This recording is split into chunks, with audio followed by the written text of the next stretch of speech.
नमस्कार.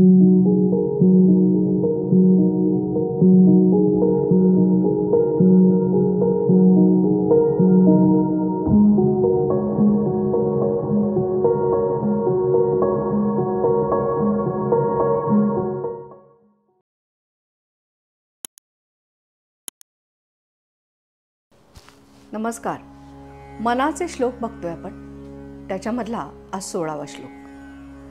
आधी आपण नेहमीप्रमाणे श्लोक बघूया. मरे एक त्याचा दुजा शोक वाहे, अकस्मात तोही पुढे जाता आहे. पुरेना जनी लोभरे क्षोभ त्याते, म्हणोनी जनी मागुता जन्म घेते.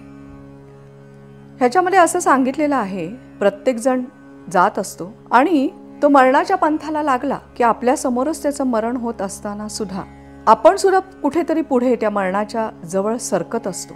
मनुष्य जन्मामध्ये या माणसाच्या गुणदोषांचे चिंतन करत असताना, मृत्यूच्या दरवाजात जात असताना तू सुद्धा अनेक प्रकारचे लोभ क्षोभ आपल्या चित्तामध्ये घेऊन जातेस आणि तेच तुझ्या पुढच्या जन्माला कारण आहे.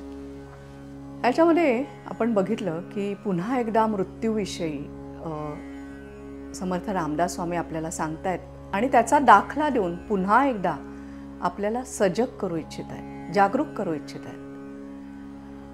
आपल्या जवळच्याच नातेवाईकांचा कोणाचा तरी मृत्यू होतो. तो मृत्यू आपण अनुभवतो, कधी कधी डोळ्याने बघतो सुद्धा. आणि म्हणताना कसं म्हणतो की माझा भाऊ गेला, माझा अमका गेला, माझा तमका गेला. म्हणजे त्याच्यामध्ये सुद्धा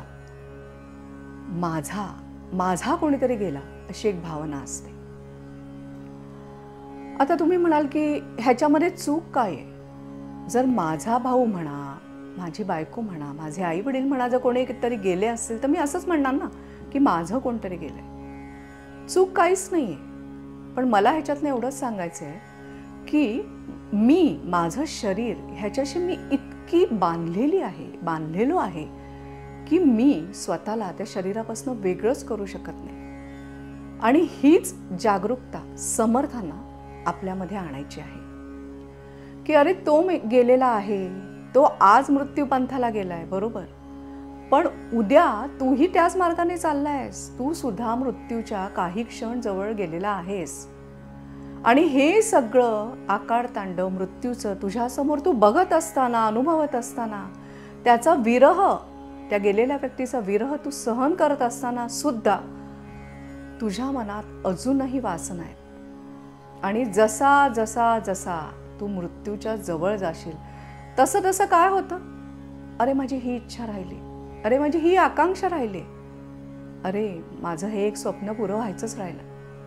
आणि मग त्याच्यामध्ये अक्षरशः आपण अनेक गोष्टी, अनेक वासना, अनेक इच्छा ज्या आहेत त्या आपल्या मनामध्ये जास्तीत जास्त प्रमाणात वर यायला लागतात जसं जसं आपण मरणपंथाच्या जवळ जातो तसं. किंवा साधं रोजचं रुटीन जगताना सुद्धा तसंच होतं. कारण नंबर 1, मुळात मी आणि माझा देह वेगळा आहे ह्याची जाणीव आपल्याला झाली तरी ती क्षणभरच असते. त्याचा विचार फारसा आपण करत नाही, त्याच्यावर चिंतन करत नाही, त्याच्यावर मनन करत नाही. त्यामुळे अर्थातच त्याच्यातून निष्पन्न काहीच होत नाही. कोणी संतांचं काही वाचलं, कोणाचं काही ऐकलं की तेवढ्यापुरतं वाटतं की हो खरंच आहे, मी आणि माझा देह हे वेगवेगळे आहे. हे सगळं करत असून पण आपल्याकडून काही होत नाही. म्हणून हा दाखला समर्थांनी दिला असावा असं मला वाटतं. आता आणखीन एक दुसरी गोष्ट ह्याच्यामध्ये मला जी जाणवते ती अशी की प्रत्येक जण जेव्हा जन्माला येतो तेव्हा काहीतरी करायला आलेला असतो. काहीतरी म्हणजे काय, प्रत्येक जण उठून कुठलं मोठं कार्य करेल अशातला भाग नाही, तर तो त्याच्या कर्माची वजाबाकी करायला इथे आलेला असतो. ज्या काही गेल्या जन्मीच्या इच्छा राहिल्या, जी काही आपली कर्म आहेत त्याची फळं भोगायची आहेत, त्याच्याकरता आपण इथे येतो, बरोबर ना? मग जर मला ह्याची जाणीव झाली, मला जर जाणीव झाली की मी कशा करता आलोय, हे मी का करतोय, हे माझ्या बाबतीत का होतंय, तर अर्थातच जे पदोपदी पावलोपावली आयुष्यामध्ये आपल्याला दुःख भोगायला लागतं त्याचं खरं कारण आपल्याला कळेल, त्या खऱ्या कारणाची आपल्याला जाणीव होईल. मी कशा करता जन्माला आलेलो आहे आणि मी हे सगळं का भोगतोय आणि मी हे सगळं का करतोय हे जेव्हा तुम्हाला कळेल तेव्हा निश्चितच आजूबाजूच्या परिस्थितीचा तुमच्या मनावर होणारा परिणाम हा कमी होईल आणि मग तुमच्या मनाची ताकद वाढेल आणि तुम्ही खऱ्या अर्थाने ज्या कारणाकरता जन्माला आलेला आहात ते जगाल. आणि मृत्यूच्या पंथाला जाताना त्या ह्याच्या मार्गावरती जसा जसा मृत्यू तुमचा जवळ येईल तशा तुमच्यामध्ये फक्त समाधान असेल, तृप्ती असेल, आनंद असेल. हेच बीज आहे पूर्व स्मृती हिलिंग पद्धतीचं. कळायला पाहिजे हे सगळं माझ्या बाबतीत का होतंय, मी का एवढा रागा करतोय, मी कशाला एवढा भीतोय, मी दुसऱ्यांचा राग करून दुसऱ्यांबद्दल मत्सर करून मी काय मिळवतोय आणि मी जो माझ्या या आतल्या शरीरातला मी आहे तो मी नक्की कशा करताय हे जर तुम्हाला कळवून घ्यायचं असेल तर मुळामध्ये आधी तुमच्या भावनांचं संतुलन करता आलं पाहिजे. भावना ज्या तुमच्या स्मृतींमध्ये तुमच्या आत्तापर्यंतच्या अनुभवातनं ज्या काही साठल्या गेलेल्या आहेत, ज्याची साठवणूक झालेली आहे, त्या स्मृतींचं जेव्हा संतुलन तुम्ही कराल तेव्हा एक स्वच्छ निखळ दृष्टिकोन तुम्हाला मिळेल आणि मग हेच झकाझकीचं आयुष्य, हेच त्रासदायक आयुष्य, हेच रोजचेच ताण तुम्ही एका वेगळ्या दृष्टिकोनातून बघायला शिकाल आणि मग त्यातून तुम्हाला तुमचा आनंद गवसेल. कसं आहे माहिती आहे का, प्रत्येक वेळेला आजूबाजूची परिस्थिती आपल्या नियंत्रणाखाली नसते. आपल्या नशिबात काय लिहिलंय ते आपल्याला माहिती नाही. ह्या जन्मी कुठले भोग भोगणार आहोत तेही माहिती नाही. मग काम कशावर करू शकतो, नियंत्रण असलेल्या गोष्टीवर का नियंत्रण नसलेल्या गोष्टीवर.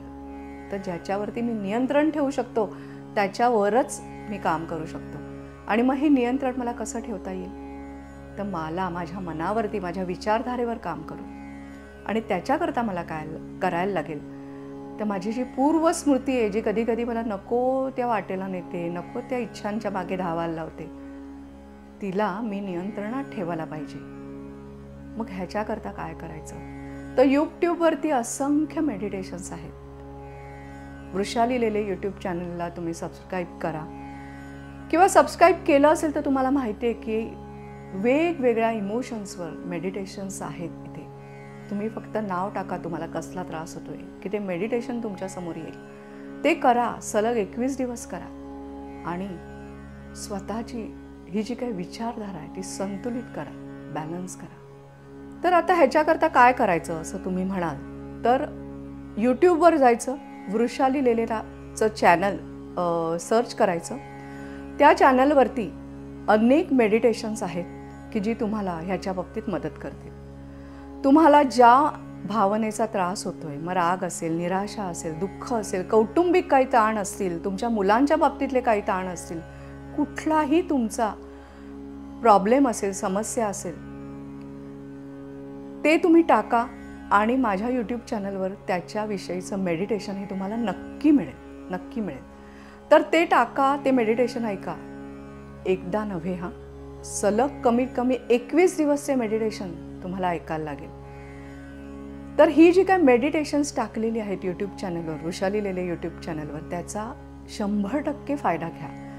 कारण ती सगळ्यांना उपयोगी पडावी ह्याकरताच तयार केलेली आहेत. आणि अगदीच तुम्हाला असं वाटलं की आमची समस्या अशी आहे की आम्हाला तुम्हाला भेटायचं आहे, तर www.nirmalvisawa.com वर गेलात तर तिकडे एक फॉर्म आहे, तो भरलात की आमच्याशी तुमचा संपर्क होईल. किंवा nirmalvisawa@gmail.com या ठिकाणी मेल पाठवलात, तुमचा नंबर त्याच्यामध्ये घाला की आम्ही तुम्हाला स्वतःहून कॉन्टॅक्ट करू. पण स्वस्थ बसू नका हे नुसतं ऐकून. स्वतःवर काम करण्याकरता जागरूक व्हा, तरच ह्या मनाच्या श्लोकाचं जे काही विवरण तुम्ही ऐकलं त्याचा फायदा आहे. धन्यवाद.